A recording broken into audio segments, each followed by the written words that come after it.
Hey everyone, this is Steve with another episode of Keep 'em Rollin', and today I'm coming to you from the War Room. I'm actually seated at my World War II dated desk. This is where I do all of my research and cataloging and so forth and so on. And for today's video, it's going to be a recent pickup video, but it's going to be a pickup video with a twist. Yesterday, Saturday, I decided to do some antiquing, and I thought it would be fun to create a challenge. Instead of just going out and wandering the shops, I decided I was going to take $100 with me and see how much military stuff I could buy with $100.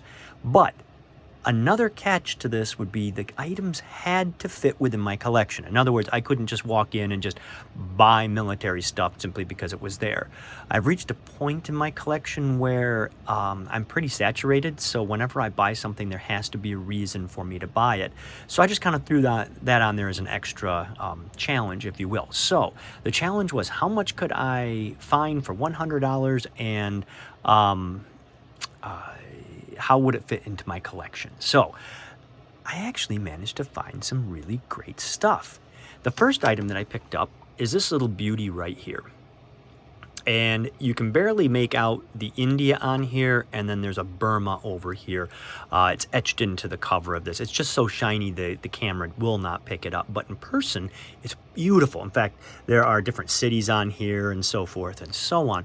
What we have here is we have a souvenir cigarette case from the China-Burma-India theater. The GI picked this up somewhere in India and brought it back as his souvenir. It's a great functioning thing. When you open it up, you can see where the cigarettes used to be. They'd be held in place by these elastic bands that have kind of, they've lost their elasticity just a little bit. One kind of tip I want to give all of you: if you buy something like this that has a catch on it, this was told to me by an old collector years ago. They said when you open it, that's fine, but when you close it, depress the button and then close it. They said in some cases, if you keep snapping it shut, you can actually wear down and potentially break the catch on the inside. So that was just one of those old tips that was given to me, and I'm passing on to you now. So a really neat piece. There's provenance behind it. And I picked it up because I love the China-Burma-India theater. I have a collection of shoulder insignia, theater-made bullion, and the like, and they're in my display case, and this is going to go right in there with them. So awesome piece, and grand total of $10 for this, and that's tax included. So it's just a nice even $10 bill. That drops our total in the wallet now down to $90. Now, the next item I found was a canteen. I love canteens. This one, no cover, no cup, so it's just the water bottle. The reason I picked this up, because I do have a lot of canteens, is because I don't have a flat top canteen. And I was just very surprised to find this, and delighted, to be quite honest. The canteen is complete minus the cork, which is usually missing anyways, so I will be looking for a cork at the next military show or show of shows or what have you. It's nicely marked, it's in great shape, and it's unusual in that I've never seen one that has the US kind of in the middle of the back here. And then on the bottom, it's stamped US, the company, and 1942. So that's also just kind of neat. So grand total for this, $10. So we're up to 20, we're down to 80 in the wallet. The next item was a rather big surprise. I did not think I would find something like this, and it's this right here. And I have it loosened up right now so I can take it apart and show you. But what we have is we have a true German World War II canteen. And it is complete. We have the cup, we have the water bottle, we have the carrying straps, we have the hanger here on the back, which is often missing. We've got everything going for this canteen. The cup, it's showing a lot of wear, but it's still just in great shape. You can see where it was used probably to cook and so forth and so on. It's dated 1943, I believe, for the cup. And then the water bottle here, if you look right up here, you can see that it's dated 1941. So just a nice, honest set. Now, when I purchased this, the cover had shifted to the point where the water bottle, the neck of it, was sticking out of the side here. And I couldn't get it back into the cover, and there was no way to snap closed the snap. You could get the bottom two, but the top two, there was just no way. So I used a kind of a old restoration technique. I took the cover, which is a wool flannel. I took it off. I got the water bottle out of it, so I just had the cover. And then I soaked it for about 30 minutes in a mixture of warm water, kind of a lukewarm, you don't want to do hot by any means, but a nice lukewarm water with hair conditioner mixed in. I know it just sounds odd, doesn't it? But what the hair conditioner does is it relaxes the fibers in the wool flannel and allows it to be manipulated just a little bit. You can't do a whole lot, and you're not going to soak it and just be able to really rip on it, but it relaxes it enough to get it to where you want. So after that 30-minute soak, and you don't rinse it out, you just simply let the water drain off of it, I slid the water bottle in and then was carefully, and that's the key word, ladies and gentlemen, is carefully, I was able to manipulate the water bottle to its correct position. You can still see it's a little bit off. I can't do much more about that, but I got it to the point where all the snaps are able to be closed, and it's back to, it looks really nice. And once again, it's a complete item. It's got the Bakelite cap on it, all the leather. And the leather I will now treat with Lexol. I like using that to kind of make sure the leather doesn't dry out and become brittle. So that'll be the next thing that will happen once I'm done with this video. So, quite a surprise. This will go on display on my field desk that I have set up. I like to have some captured equipment laying around, like GIs had picked it up and were using it. So that's where it'll go. And the cost for this, everything, cup, etc., $30. $30, ladies and gentlemen. So we still have $50 left in the wallet. So we'll put that, I'll kind of put it down here so we can get a pile here so we can all see it when we're all done. So that brings us to the last two items. They don't go together, but they do go together, and it'll make more sense here in a moment. This is the next item I picked up. An absolutely gorgeous United States Army Air Force cadet cap. And the way you can tell it's the cadet cap is because of this blue band that it's got running around the cap and the cadet cap device that's on the front, this oversized wing and prop device. And this is the same device that you will see on the officers' dress uniforms, lapels, etc.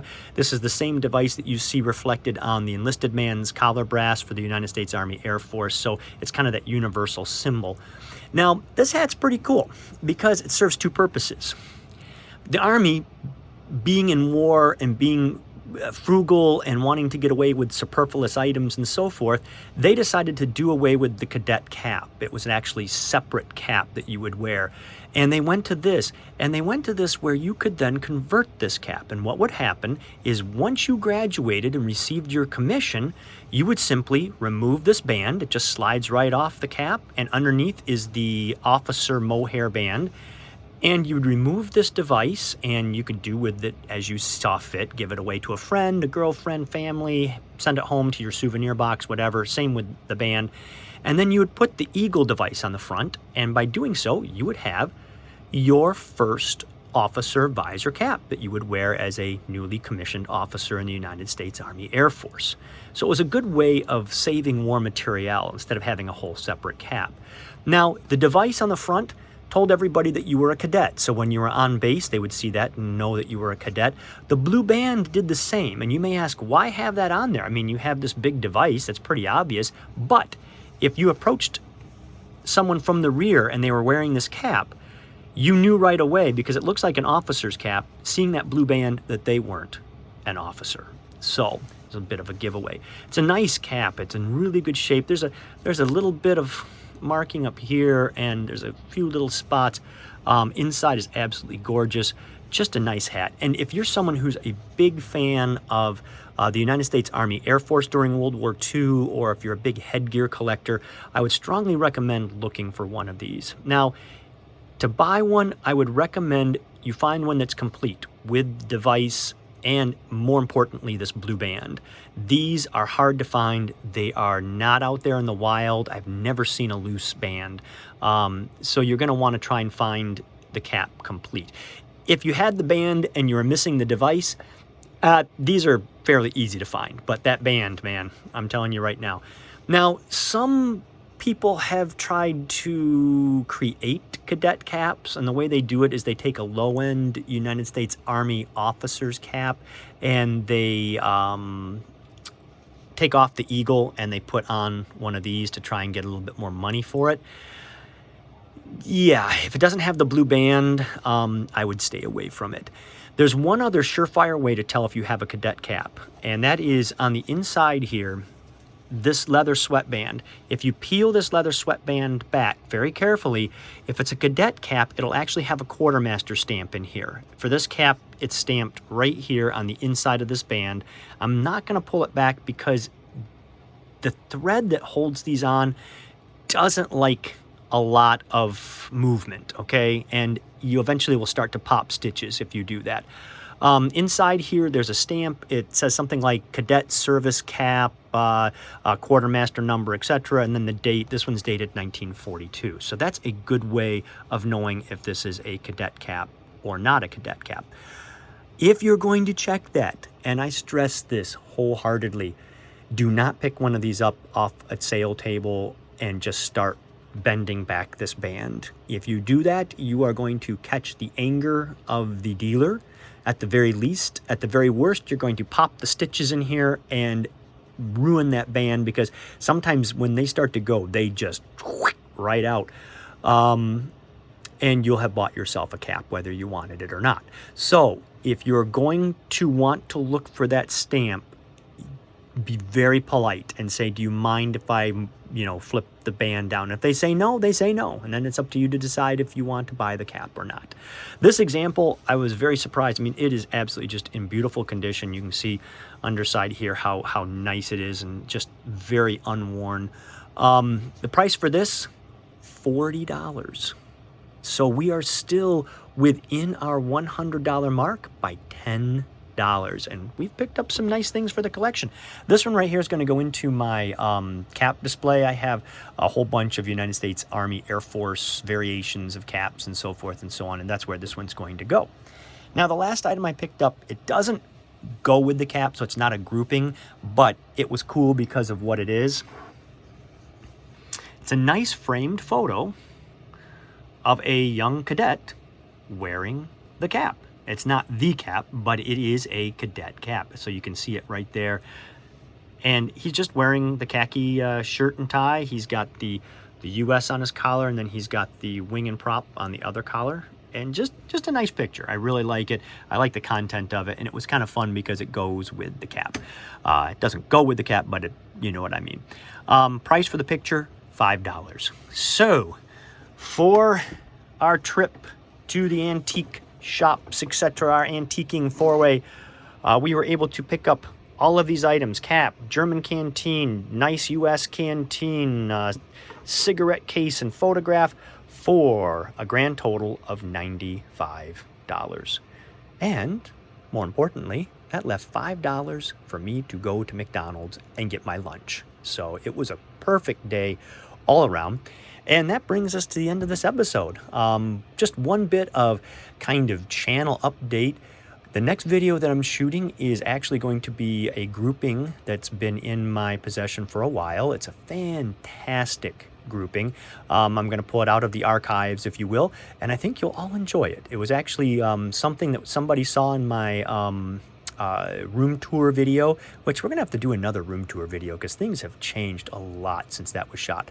But it was in my room tour video, and they made a request for me to do it, and it's been a little bit, but we're gonna get to it. So that'll be the next video that will appear hopefully in the next week or so. So on that note, everybody, I hope you all had a fantastic Thanksgiving.